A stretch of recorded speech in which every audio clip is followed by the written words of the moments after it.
Hello, everyone, and welcome to the Geeks Are Wired podcast, number 377. On this podcast, we talk about the video games, the movies, the TV shows, the comic books, the technologies, and TLDR, the Internet of Things. And if you want to contact us, or, just talk, whatever, because that's what contacting means, you can do so by emailing us at geeksarewired@gmail.com, or you may call or text at 801-896-4335 or 801-896-GEEK. And we also have a Patreon if you want to support us. And if you do, you'll be forever awesome to us. Yes. Yes. Anyways, that is at patreon.com/geeksarewired. And there's multiple tiers that any of them would be cool. They're always appreciated. Yes, they're always appreciated. They're great. Okay, and the introductions. On the host we got today is we have someone new, Anna. Hi, it's been a little while. Yeah, you've had interesting life events happen lately. You can't be blamed. Yeah. We don't need to go on. And then we have a Bill. Hello. And we have as always, Anthony. Yes, because of Anthony. Hello, Yes. Anthony. Hello. The very calming intro. It's not the calmest one we've done. No, but you were very we weren't, what's the noise thing? ASMR. Yeah, we weren't an ASMR No, it was like a intro, but it I was was trying really to go close. with a happy medium. Okay, what do you want to talk about first? Well, we put them in order. So actually, yes, I totally have organized it. This is a totally set podcast.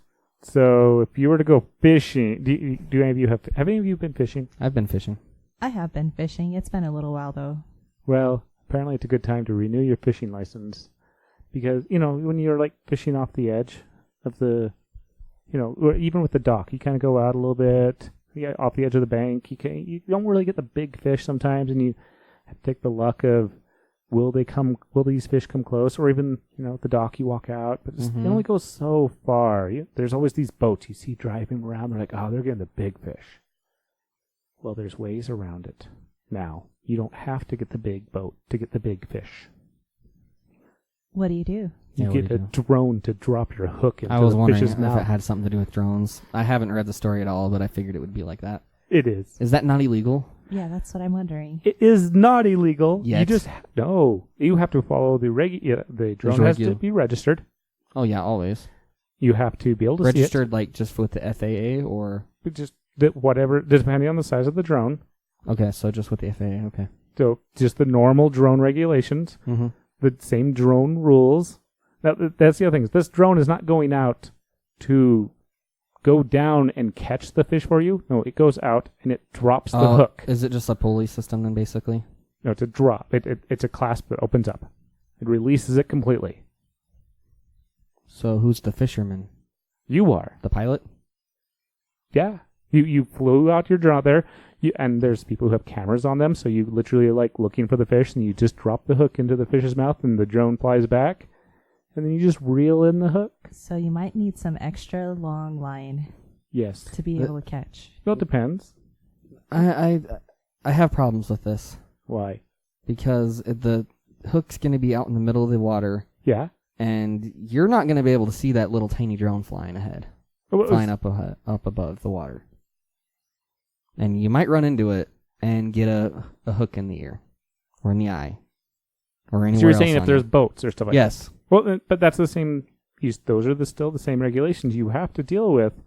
Yes. Are you flying them over people? These type of. Right, but when you're over the water on, like if it's a lake or reservoir that doesn't allow boats, fine. I'm okay with that because no one's probably going to swim out that far, and if they are, they can hear the drone. Yeah. So there's that, and they can also, like, if they're swimming, they can probably see the wire. But when you're going fast on a boat, you can't see. But the same thing will happen if you let's say you're just one of those great fishermen that just caster. You just cast it. You can cast it across the river. Yep. There are people that can do it. Yeah. I'm not one of them. But that's why these drones. So they cast it's out there, the boat comes along, snags it right up. I'm sure not all drones have cameras on them. They don't. Well, that was an example. But if, Most of them do. It's pretty standard now. I believe if you do have a camera and you're able to see where it's going, it's going to be a little bit easier to be able to kind of catch something or be able to see what's obstructing what you're trying to catch. And in fact, I've seen, back to the drone camera thing, there's like, a couple of years ago, we got these drones that were just like little tiny, like probably like a 2-inch size drone, like diameter, and it had a camera. It wasn't one that you could pivot, so it wouldn't work in this case because it just looked ahead, but it's pretty standard, especially for the bigger drones. I guess if you really wanted to, you could bring like a set of binoculars or something to kind of... Well, like I said, you just have the regulations you have to deal with. And so, obvious... Now, these are like... Most people use like $1,000 drones for this to make sure the class works just right. You're not wasting battery, all these other features. You want something that can carry a pretty heavy payload because fish. No, you don't care about the fish. You carry it... the hook. Yeah, you care about the hook and the line. That is the heaviest thing you have to deal with. And obviously, the further you go out... So it is a pulley system then? Sort of. No. What I mean by that is you attach the line to it. It's still attached to your pole. That's the pulley system. And all you're doing is just... You're using the drone to cast. Is that what you're saying? Correct. Okay. I thought it was just like... That's why I asked who the fisherman was. Oh. If it was the drone or you. You are. The drone is just the delivery system of the hook. Yes, okay. And so it just drops it and then it flies back. Correct. Oh, well then yeah, you could use any kind of... Like, I could use a drone like that. Well, it just has to carry... Because obviously you want to make sure your line is strong enough to be able to pull in a bigger fish. You need to make sure that the drone can carry that line, so the further out it goes, the heavier this line is going to get. Yeah, but that's not too bad. Like those drones, like even my drone that I have, it could probably lift a couple of, like maybe a pound and a half, even though the thing only weighs like probably 8 ounces. And how much was yours? I think if you just get the drone, because you can use basically any controller with it, I think it's like 300, 200. Right. Well, it's better than these $1,000 ones. Yeah, I mean, you still want to use a better one because mine. Not always. Not wow. Yours might not be a bad idea, and especially if you're close enough to the water. Obviously, it might scare the fish more, but that's the nice thing about getting high up out. You can look down through the water a little bit better. You'd want something that had a polarized lens on it then too, which most of them don't have by default. Yeah. Which you could put it on, or put a filter over it at least. So the problems that they did identify in the article, the drone doesn't quite let go of the line as quick as it would like, and the fish nabs the line the hook, and there goes your drone. Birds into the water. Birds like your drones as well. Yeah, I've noticed that when I was flying it over, like at my dad's house, I saw an eagle kind of just flying ahead, like circling. I was like, oh. Because I just had my drone just like hovering for a little while I was trying to figure something out. And I think it was trying to decide if my drone was a bird or not. Like a little smaller bird. I think is that. It was interesting. And then when I flew it down towards me, it flew off. So I kind of think it was debating that. You almost lost your drone to an eagle. Yeah, that would have... Actually, I think it was a falcon, not an eagle. But either way, a large bird of prey. A large bird of prey. Yeah. That's cool, though. Okay, I have less problems with it. Just because... You thought the drone was actually carrying the fish. Yeah, like the fish. What I thought was going to happen was you just had like a reel up there. On the drone? On the drone. Oh. And the drone just sat over the middle of a lake or reservoir. And then when you got a fish, you just reeled it in. Like the drone did it. The reason why I had a problem with it was because I thought it was just going to be a piece of fishing line just going straight up in the air, which would have been easier for a boat to catch. Yes. No, as soon as so this is fine. As soon as the drone goes out, and yes, there is a hook just hanging, and it drops it and takes off. I have less problems with it, but I would not want to be with people who are doing this because drones are loud. Having to deal with that every time would be annoying. And I feel like this is cheating. I kind of wonder if they have like those fish finders or something. You could do that, those. actually. You'd have to drop... Because those fish finders, they have to be submerged in the water. So you'd have to drop something into the water to use it. Or you could have something if you're on a dock or on the bank to have, because certain rivers aren't super wide. Mm-hmm. That boats can still go down. Mm-hmm. And that's the thing.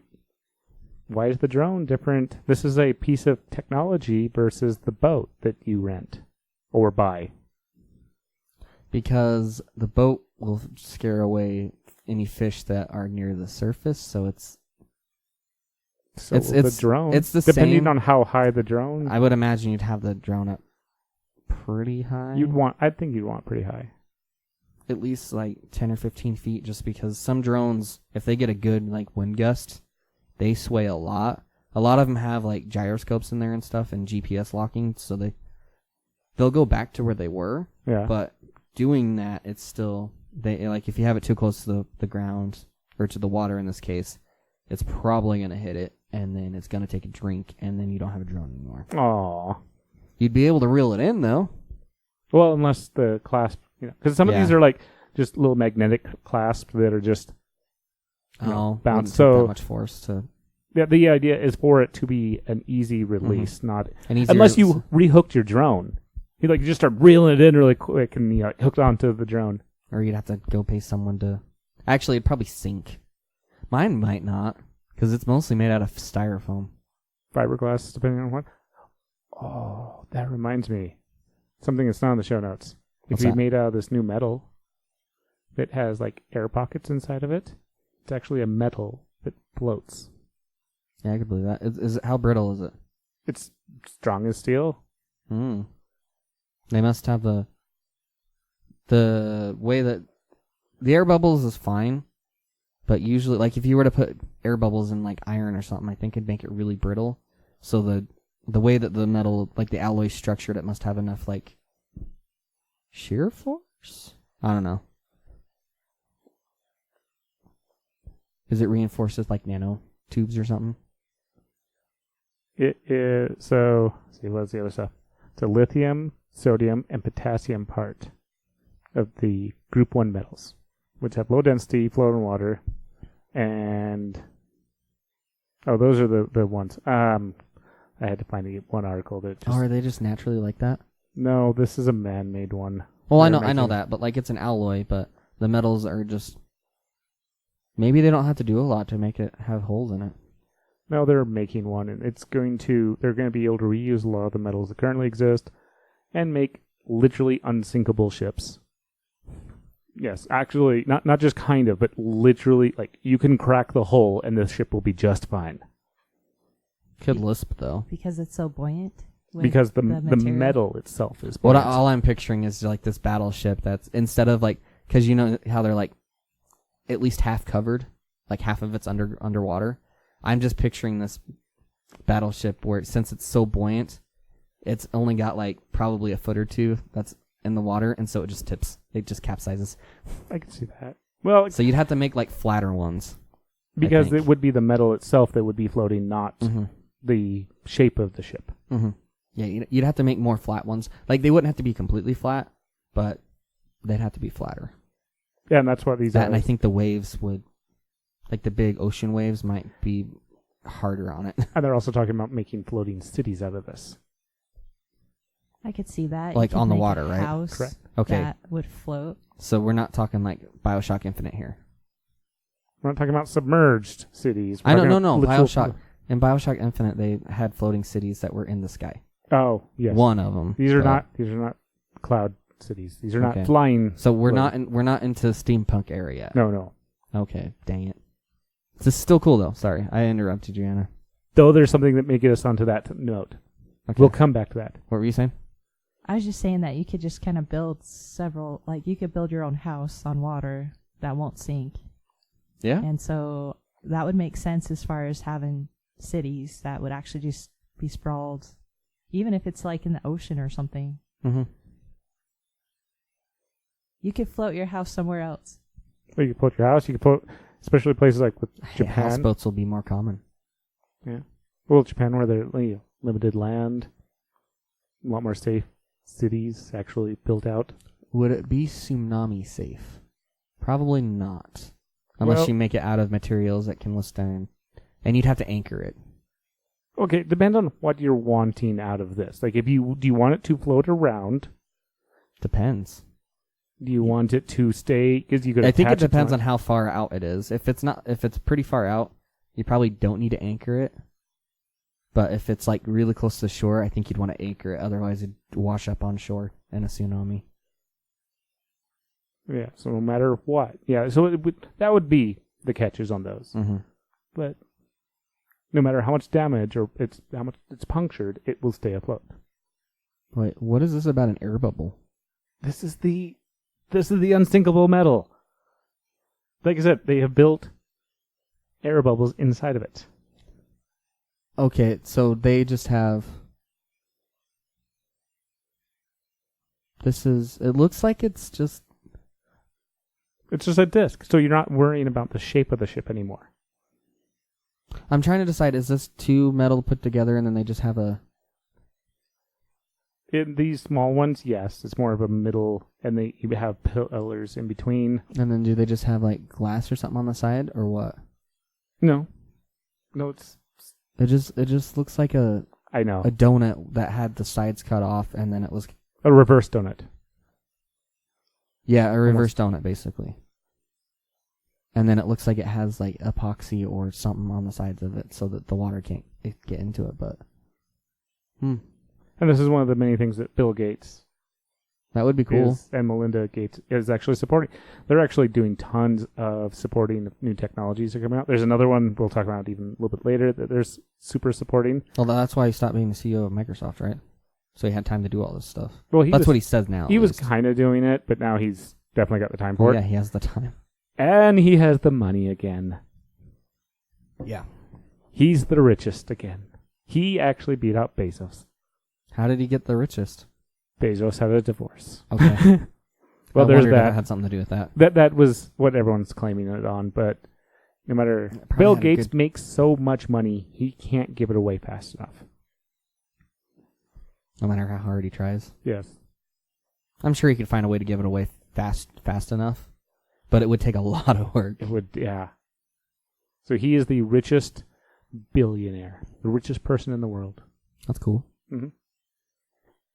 But yay. So he's supporting things like this. Unsinkable metals. This would be cool. Like,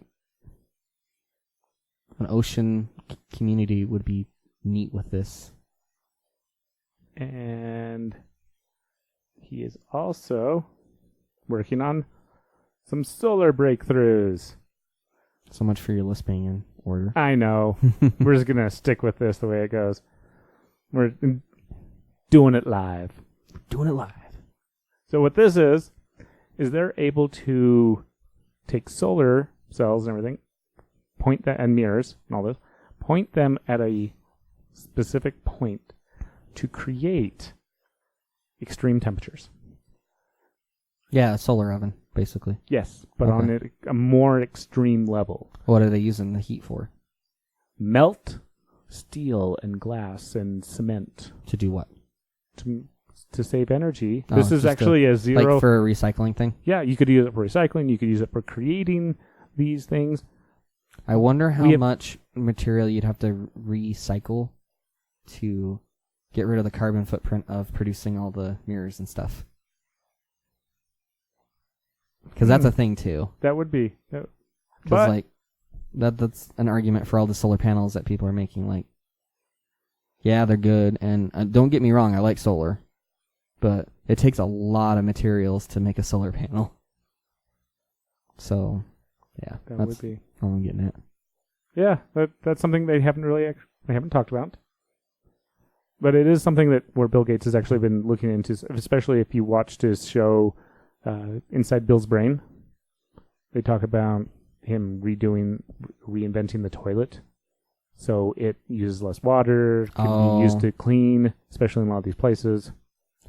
Yeah, that makes sense, because they invented the toilet and then never looked back, really, basically. Mm-hmm. Though they have redone the urinal a few times. Yes. So with this, you also can make...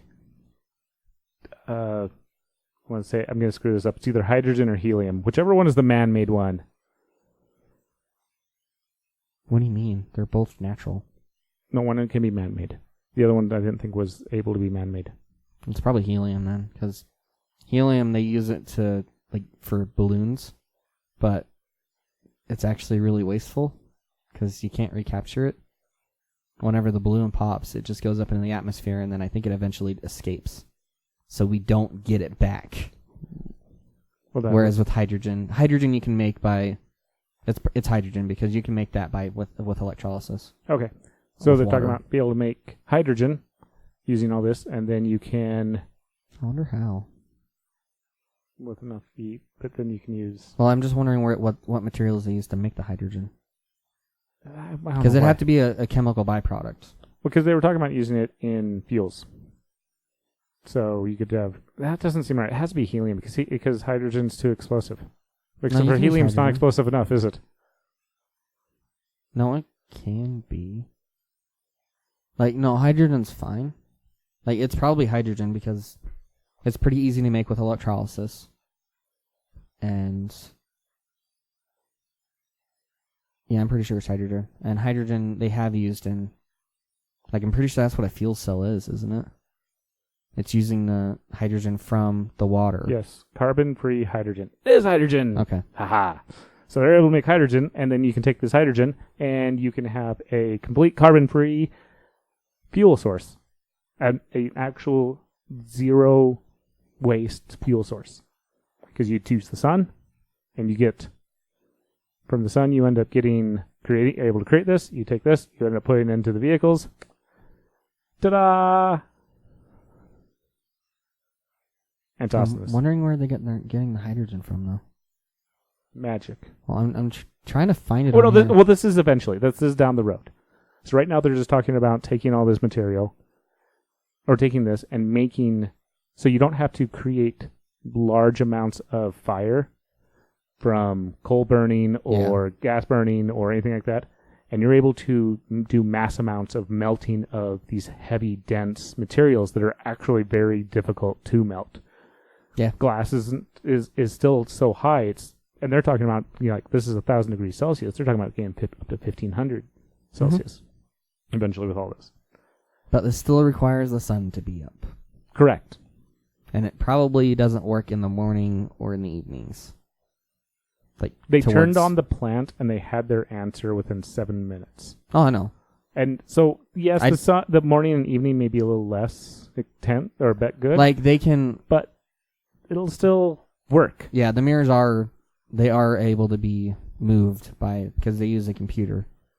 And it looks like they use a combination of artificial intelligence, edge detection, and a couple other things to find out where the best way to optimally redirect the light. So that's cool. I like it.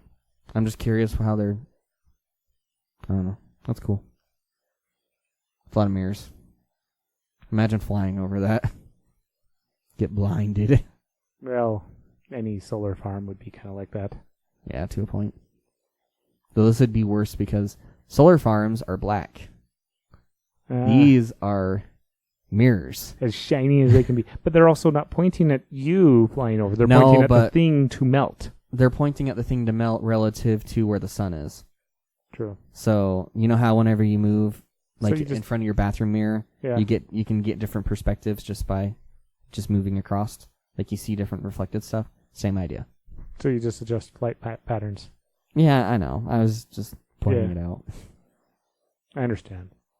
But yay! This could also be used as a terrorist device and pointed at a mountain, cause a big fire. Ooh.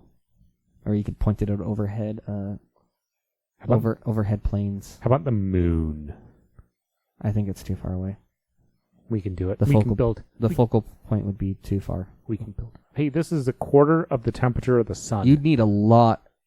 Yeah, it doesn't matter. It doesn't the reason why this does so good is because it focuses on a single point. We can start fire on the moon. Again, you'd need to. That's the focal point, man. You'd need a lot of mirrors for that to work. Hey, the sun is a giant unfocaled device that points at us generally and warms us. But if we take It's a little different. and we focus, It's a little different. just focus. We give the mirrors some Ritalin, and they focus, and then we catch the moon on fire. Mirrors aren't biological. Ritalin won't work on them. Are they? Why are they not biological? Can they be biological? Not yet. Oh. Give it time. Then we can give them Ritalin, and they'll Actually, focus. they probably won't be biological, but they might have AI built into them at some point. They're smart. Not yet. Smarter? Smart mirrors exist. There's plenty of them. Bill, do you actually want to burn the moon? Fire. What will that get you? There's The moon will nothing be on burnable fire. on the moon. There's ice. We can melt it. You know, But then catch it on fire. I don't think that would work. Oh. I'm sure the dirt is Like, fire. there's nothing Hey, combustible. if we're melting cement, why can't we just melt the moon and set it on fire? Okay, it'd melt, but then- it would not burn. I don't think. Melt some rock. Melt some rock, make it go on fire. Rock, lava rock, literally fire. Yes, but it also has oxygen to burn with. There's no oxygen on the moon, Bill. The light will make it. We'll melt the water, that holds the oxygen, and then we'll catch it on fire. It'll outgas. Okay, whatever. I'm pretty sure it'll outgas too fast, but there's not enough gravity on the moon to hold an atmosphere. A very good one, at least. I mean, Well, if we made, because it does have a tiny, if we tiny, melted tiny the ice one. fast enough that it could hold it just long enough. If we melt it quickly, it'll stay there generally. Then we catch on fire. All right, let's go with this. Next one. Tesla is also making. Solarglass V3. Yes. So these ones apparently don't catch your house on fire. Or degrade quickly. This is the version 3, so they degrade Hopefully not. less quickly. That's still a lot of money, though. That'd take a long time to pay off. So it's the entire roof starting at $33,950, and for the average home, that's what they're saying, which they're saying the average home is, they didn't say how big the average home is. But the thing is, if you have to redo your roof, so this is them coming out, this is them doing the installation, this is them doing, they have specialists. Yeah. If you have to actually do a roof, this is comparable. Like redo the whole roof. Yes. Okay. I'm not talking about just like rip off your shingles and put them back on. I'm talking about like redoing your roof. Like this would be like you were in like some kind of hurricane. The roof gets blown away. Or you're building a house. Or you're building. Yeah, if you're building a house, this might make sense. So, Or it would make sense. and then you could also get incentives back too. But like retrofitting an existing house, this does not make sense unless you have to redo the entire roof, is what you're saying. Correct. Because it would take so long to pay it off. Well, it would take time. But And you then also what about could that carbon save footprint? you could save money for your electric bill. Yeah.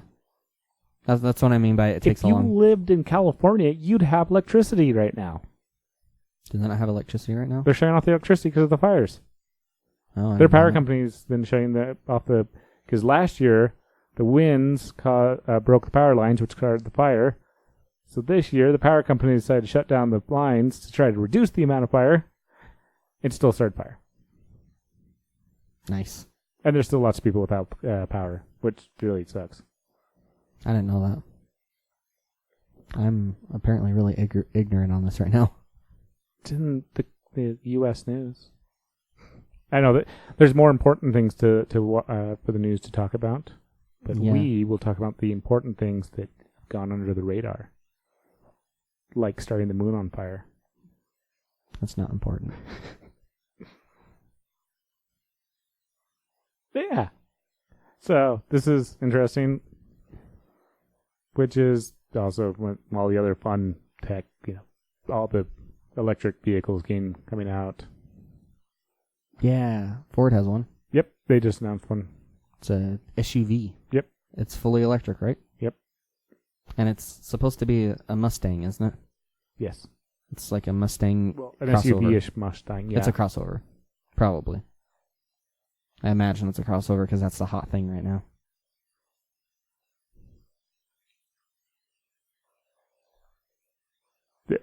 But it's pretty. No one really got super up close chance to How look much at it. is it going to be?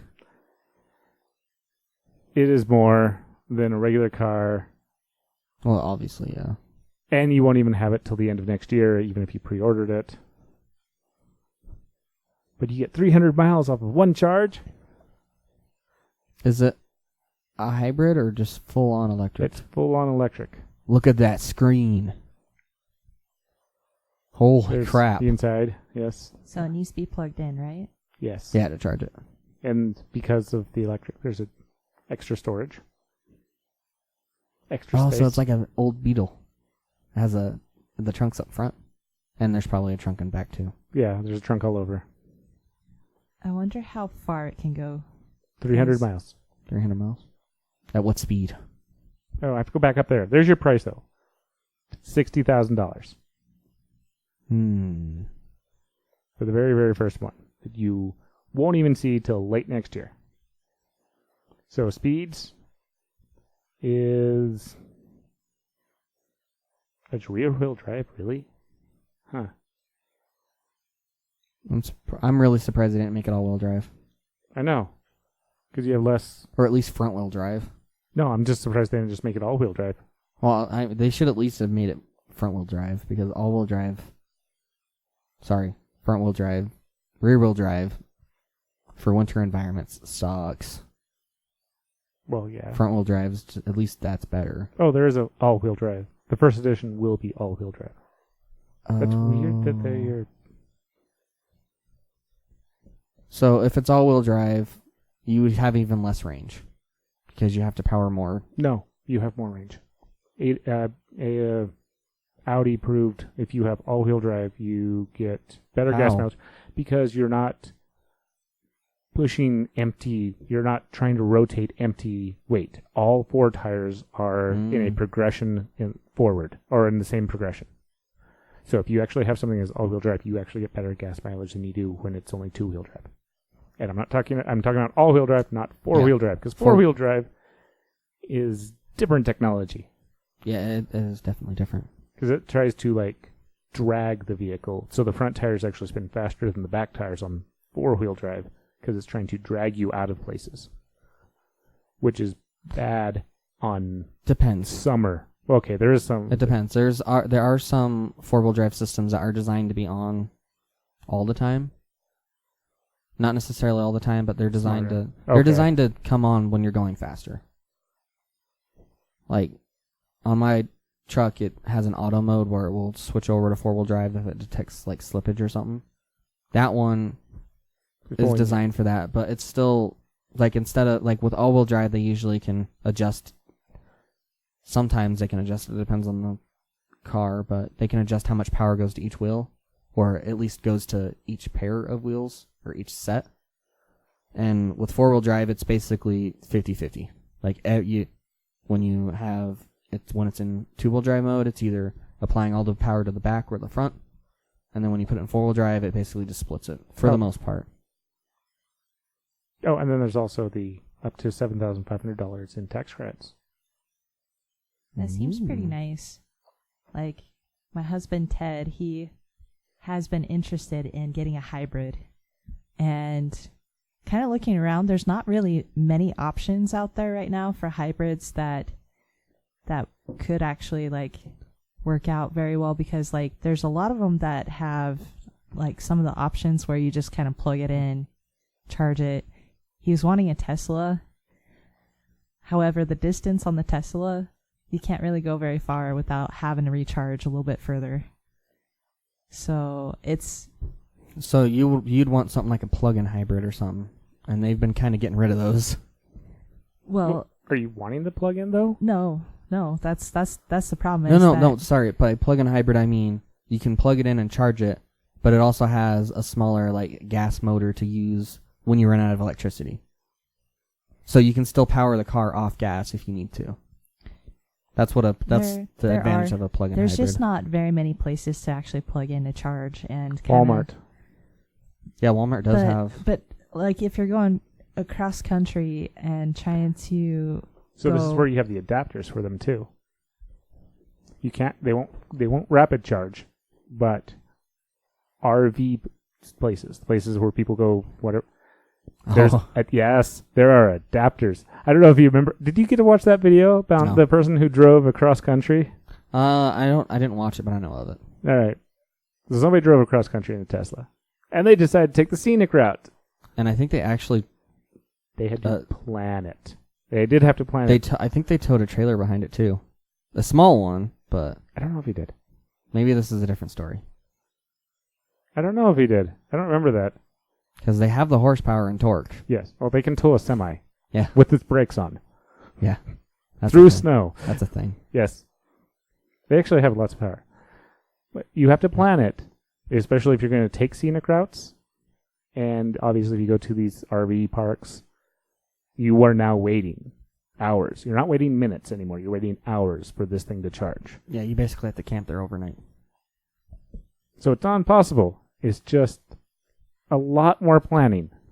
But that's if you want full electric. Yeah. Hybrids aren't nearly as bad. There's different hybrids though. You can get hybrids that just like recapture energy at like when you're braking or something, or when you're going down a hill. But there's also hybrids that you plug them in and they get their energy from batteries. But it has a small like 5 or 10 gallon like gasoline tank that you can fill up, and when you run out of energy it'll just start up that motor and then just power the motors directly. And that's something that used to be really common. Like the Nissan Leaf was like that, and I think Ford had one too. Like they had a Ford Focus that was a plug-in hybrid, but the car manufacturers have been kind of getting rid of them. Like I don't think the Nissan Leaf exists anymore. That's kind of what Ted is looking for, is like a hybrid that doesn't require plug-in. Hondas. We have been looking at Hondas. But Hondas aren't bad gas mileage in the first place. We've actually been looking at a lot of Toyota, though, because Toyota was the first company to kind of do hybrids. Like looking at Prius. There's actually quite a few. That's right. Other ones that they actually have. They currently have like hybrids for like RAV4. I think there's another SUV type that they actually have as well. And then they also have like a hybrid Toyota Camry. And that's kind of what Ted is actually kind of leaning towards, is possibly like the Toyota Camry hybrid. I had to fact check you, sorry. Toyota is not the first hybrid. Okay. The loaner Porsche was back in 1899. To be fair, I think vehicles, like propelled vehicles, the first ones were electric. Yes. Not gasoline. Because internal combustion engines were hard to make back then. They got turned into being really easy to mass produce compared to electric. Yeah. But, yeah. Whereas back then, when that hybrid car was made, external combustion engine was the thing that was good. But you needed a lot of space for that. That's what trains are. There's your Tesla. Same mileage. More expensive. Get 300 miles off it. Tops off at 130 miles an hour. Jeez. Not legal in the U.S. to drive that fast. 0 to 60 slower on it. 0 to 60 on the other one was 3 seconds. It was. And this is also if you do the long range option. If you do two-wheel. I'm surprised it's only 300 miles. I thought it was longer than that. I swear they were actually getting more out of them. I thought there was like a 400. Like if you're just on flat ground and you're going the same speed, I think you can get more. But I think this includes like hills and stuff. That's the Model 3. I think the Model S actually has a longer, but it gets expensive. Like the price on that thing goes up. Yeah, it does have a longer range. And it does have a faster 0 to 60. Hey. And it starts at 72 instead. Range. Only, I think that just kind of the look of it and everything, like if we were to actually travel like around, it would not really be worth it to us as far as trying to charge it in between going from one place to the next. Especially if we take like a long trip from here to like Vegas or something, that would take like 7 or 8 hours to get there. Plus any charging time. Yeah. All the fun stops. All the money you spend that you wouldn't have expected to spend. Because, you can go to Walmart and charge it, but probably going to wander through Walmart. They won't, probably, but yeah. Actually, I don't think he would charge it at Walmart. Why not? Ted doesn't like Walmart. Oh, okay. Like at all. Well, then he'll charge it at Walmart, and then he'll go somewhere else. Well, no, the charging it at Walmart's still paying Walmart. Oh. I think. Unless you paid for the Tesla model that comes with unlimited charges. Yeah, but that's not the Model 3. That's the Model S. Yeah. And it's only the most expensive Model S version. I wonder how much it costs to charge. Probably not that much. It probably has. There's probably something on here that tells you. Yeah, I'm sure there is. You're asking all the questions that I have no clue. Yeah, you get the solar installed on your house, and it's free charging. Oh, they also have the Tesla like wall or something, which is a battery, basically. Because then you don't have to worry about getting power from your power companies often. Mm-hmm. Yeah, like you can go all in on Tesla. Mm-hmm. You can try to live off grid, but Depending on your place, like in Idaho, if you live within city limits, you're not allowed to be off grid. And I think there's even some places that if you live within certain, I'm not sure if you live in Idaho, you can't be if you want electricity, you have to be connected to the power grid. You can't be completely off grid. Or if it's just within so many miles of cities. Well, I know, so we actually had someone who lived near me when I was a kid who, they lived up on the hill. The only wire they had going up there was the phone line. So they actually did have solar power and I think some generators too to use if they needed to, but whether that was legal or not, I don't know. I'm pretty sure it was, and it wasn't like they were grandfathered in because the house was built probably within the last 20 years that I was up there, but 20 years that yeah. But. And it could be a different time and all of that as well. Yeah. Like, the reason why you can't do off-grid now, I think, is just because safety reasons, maybe. Just because if the you're... thing is, it's not as safe as they are trying to make it out to be. Like, it's California, literally on fire because of power grid. I know. What I mean by that is, like, if your solar panel breaks or something. Oh. You have the options. It's basically, yeah. Like, I know it's not for that, but one could argue that would be why. Okay.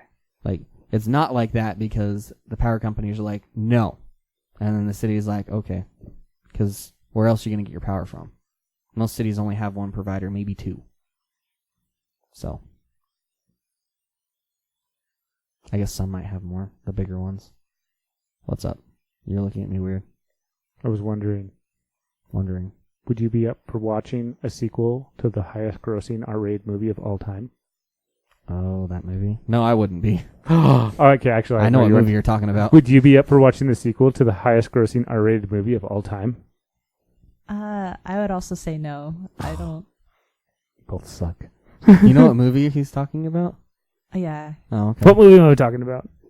Joker. Yes. Joker is going to get a sequel. Did you not like it either? Well, I liked parts of it. I didn't like all of the movie. The first half was mostly depressing, and then the second half is where I kind of started enjoying like the actual story of Joker in that movie. Like, he actually became like the Joker. I had the opposite effect. The opposite thing happened to me. Like, the movie was good, and I've iterated that on this podcast before, but it was good. I enjoyed it. By I enjoyed it, I mean I appreciate the movie. It did well. It did what it was trying to accomplish well. It just wasn't what I was in the mood for that day. Okay. Would you be in to watch a sequel to the second highest grossing R-rated movie of all time? Or maybe the third. I don't know which one is actually higher, the second or third. This would be the third sequel to the highest or second highest grossing. Deadpool? Yes. Yeah, I would watch that one. They're making a sequel of that as well. I'd also watch that one. There you go. And I probably would watch Joker too, once. Like I watched Joker once, Oh. but it's not on my like high like must do things. Is what I'll say. I guess if Joker 2 is the same as the second half of Joker, then I might be up for it. Actually, no, because it'll probably be exactly like the last like 5-10 minutes of the movie was. Yeah. So I think I'd watch it actually. I know what they would call it. What? Batman. Yeah. Depends on how far the jump is. Gotham. That's what they call it. Didn't they already have a movie called? No, they have a TV show called Gotham. Yeah, I know. That's his parents are spoilers. His parents are dead, so now it's Gotham. How could you? I know. It's not even in theaters anymore. I don't think. Well, it doesn't matter. That is Batman's story. His parents are dead. I know. So So it's a sequel. Gotham. They might call I'd it go Gotham. watch that. Yeah, I think I'd watch it. I enjoyed the series Gotham, so I'd probably go and watch that if it is something along those lines, or if it's more of the Joker story. It'd be more Joker. It's a Joker sequel. This is not a Batman story. I was actually very surprised they put the Waynes in it at all. They'd have some tie-in. They That's don't probably need what it. it felt They like. I know. don't need it. I know, but well, I mean, And also, depending on how far. they made a time period thing, and I was like, you could have, if you wanted to eventually tie these together, you could have had, because now he's like way older than Bruce. Yeah, but I thought this Joker series wasn't canon anyways. It's not. Well, no, okay. Honestly, DC is good, or can be good at like none of these. Because so this Joker is not part of the DC cinematic universe. It's its own thing, Mm-hmm. but and that all of these chunks, anyways, are their own individual. They're good stories, all that. So, but the idea of like having Joker similar age to Bruce would have been tie-in for a different cinematic universe or different universe tie-in. Yeah, now it's like Joker's gonna be 70 or 80 Yeah, when Bruce gets to age where, he's old man Joker. and that at that point it might even not even be the same person, just someone else who took the Joker name. So like the age of Alfred, basically, like someone equivalent to that. Yeah. Yeah. So Bill, how did you like Joker? Oh, I loved it. I'm buying it. I laughed at all the awkward spots. It was awesome. Yeah, you did. I have no regrets. I may have a disease though, but that's a different You story. do have a disease. We all do. So we're It's really called running death. out of time. Death. Yeah, death. The Oh. disease. Drat. I'm pondering. We're We running talk out of about time. Disney Plus. Yeah, let's talk about Disney Plus. So Disney, a bunch of people are stating that their Disney Plus accounts have been hacked. Yeah, that didn't take long at all. It makes sense, because they had so many downloads, so many people signed up. Disney's saying they don't have any breaches. Obviously, they'd say that. Yes.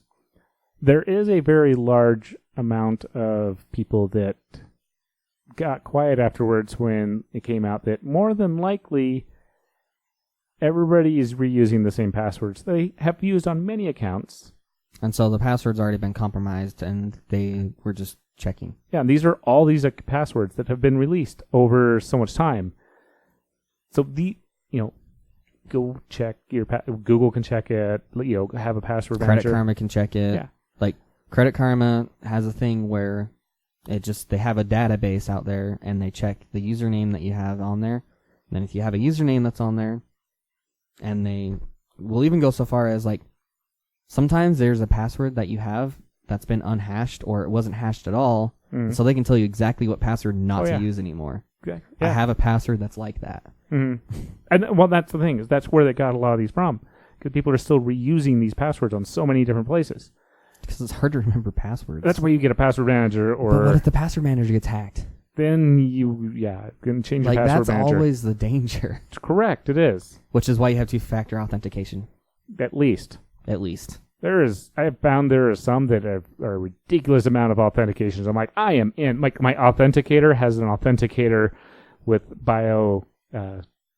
or like fingerprint scanner, and like there is like my authenticator has levels itself, and then you have these other things that require levels themselves, and you make them convenient but durable. So they're not like, it's like, oh, I need a number, I need my fingerprint, I need my eyeball, I need my face, I need to remember this one giant generic password that says row, row, row your boat and don't forget your dog, but use all these little characters. And also a danger with the two-factor. I need to change my password now. Yeah. The danger with two-factor authentication, though, is that, especially with like the token-based ones that just regenerate, they're good. The danger is, though, that if you reset your phone or lose it and you didn't save like because it does generate those 10 codes or something for you to reuse. Yeah. But if you just for some reason lose them, you're out of that account unless you contact the people and unless. So I've been using one called Authy. Yeah. It's on multiple devices. Mm-hmm. And it has the same security, so it keeps updated through multiple things. And Microsoft's also is allowed to be on multiples. Google's can also be identified on multiples.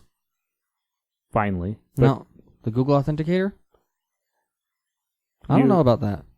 Or no, it's not it's their new system. Their authenticator is actually kind of weird. Like, I like the authenticator. I don't like, though, that there's no way to like back it up or anything like that. So if you didn't save like the original password to sync it up but you can say all of my Google devices can authenticate. So it's not, you're not using that one. Yeah, you're not using Google Authenticator. So Microsoft Authenticator can be on multiples. Authy can be on multiples. Google look up Authy. Authy. I figured that's how it was. I should probably put that in the show notes for everybody. Recommend it. This is not sponsored by Authy. Nope, we're not. But if you want to sponsor us, Authy, you can send it to patreon.com/geeksrewired. There you go. I wonder if OnePass is like that too. Yes. So it has, like I said, you use fingerprint. You can just load up Authy with the only ones I've had issues with is those that must require Google, and obviously those that won't do anything but send you text messages. I hate those ones. Yes, especially where you have a company that is easy to social engineer, and then they're like, "Oh, we're transferring your SIM to another SIM." Yeah, but good luck. So this is the other thing. Some people are saying that they use password managers, and this is a password that was never used anywhere else. There are not many that are stepping forward saying this, but there are a few. Whether these people are going like, no, I'm not stupid like everybody else, or Disney's lying, we probably won't know for a bit, but... Or the Disney may not be lying. They may not know. True. Okay, yet. Yes. Disney may be oblivious at the moment. Or they may know, they may have an idea that they might have been, but you're not going to say that you've been breached. Correct. You might, however, say that we're looking into it to see if we have, which I don't think they have done that. But that is what a lot of companies will do. Disney's officially saying they can't find a breach. Which could be accurate. Yeah. Maybe they can't. Among other things, if you own an Android phone, make sure you have the most recent updates, because your camera can apparently start recording things because of a bug in the access to your storage. So what do you do if you're on an old phone or your carrier hasn't pushed out the updates yet? So this update supposedly came back out in June. Mm-hmm. So if you have an update, at least since a security update since June, you should be fine. Not necessarily. And if it's not a Android update, at least a camera update should also take care of this. You can't update you can. You can on some, I guess. Yeah, there's the app, the camera app, the Google camera app, or the app that comes with it, the app software. I know, but I just mean that there's, at least on the older ones, you couldn't. Like, I wanted to install the Google camera app because it was cool, and you had to get like this weird, like, shady APK off the internet that was patched to work on your device. Okay. Maybe they've changed that since then. Yes. Okay. So you can update it on Well, its own, unless- as long as you have a somewhat new operating system, Correct. which might be a hard task for some people. Correct. So just check your updates. This is actually kind of a big thing. They just released, like I said, it was updated back in June. Mm-hmm. So everyone should be okay as long as you made sure everything's been updated. I was going to double check my stuff because I'm stuck with my carrier thing. So what can trigger this bug? They end up going through your storage to get a backdoor access to turn your camera on even when it's locked. And they can even, with that information, if they end up triggering the camera, they also can get the metadata off of it, meaning your location. Oh, Yes. So the thing I recommend with Google, go through your apps every once in a while. Turn off access to certain things that you don't think should have it. And the bad thing about the storage is this is literally needed for like 90% of the games that are out there. They need storage access. Not fully, always kind of so-so when I allow that, but sometimes these games don't survive either. Yeah, it makes sense in a way, especially if it's like storing data, like save data or something. Yeah. Or if it's like with Pokemon Go, it needs access. Well, I think it just it doesn't ask until you try to save a screenshot, I think. Yeah. So like I said, there's games that don't need it, that only need certain storage, but not other storage. But there's only one flag. You just say it has access to storage or not, right? Correct. And Google's gotten better at that. You know, they've started breaking these things further and further, so they do have to get certain access. And then they start locking things down, which means you start agreeing to lots of access suddenly on these apps. Yeah. Also with your camera, though, like you said, older app may not be available on certain phones. I was very excited. My phone finally has Disney Plus. Literally today. Literally got told today I can download it. So now you're thinking that you're not going to get the OnePlus anymore. I'm less annoyed at my phone. Much less annoyed. Dang it. I really wanted to see what the OnePlus was like. I played with it. It's fun. Where'd you play with it at? T-Mobile. It's Oh, in the they have T-Mobile some store. Yeah. If you buy it from there, is it locked I am down? not buying my phone from T-Mobile ever again. I'm sorry. I'm not buying my phone from a phone provider ever again. Even if it's not locked down? I don't care if it's locked down or not. I'm not buying it from them because any of the provider, even if I change providers, because I'm currently like 3 updates behind and an entire OS. Yeah, My OS was still like a year after. Yeah, I just bought my phone. Apparently, though, like with the iPhones, if you buy them and you don't get it specifically unlocked, it apparently gets tied to the carrier anyways, even if you like buy it full on out. But if you buy it full on out, they have to unlock it. Yeah. That is FCC legal regulations. So when I asked AT&T to unlock it, like there's an online form. It was approved in like an hour. Yeah. So I think there was just some automated process that just like a batch picked it up or something. And it was like, checked some few things. Cool. So we need to finish things up. Famous last words. For those fishermen out there, you can do some fly fishing with your drone. Use a password manager, people. Please. Also, for your master password on them, use a strong password. Don't use the same password. Do you know what keeps me down? Your medicine. Gravity. Gravity, nice.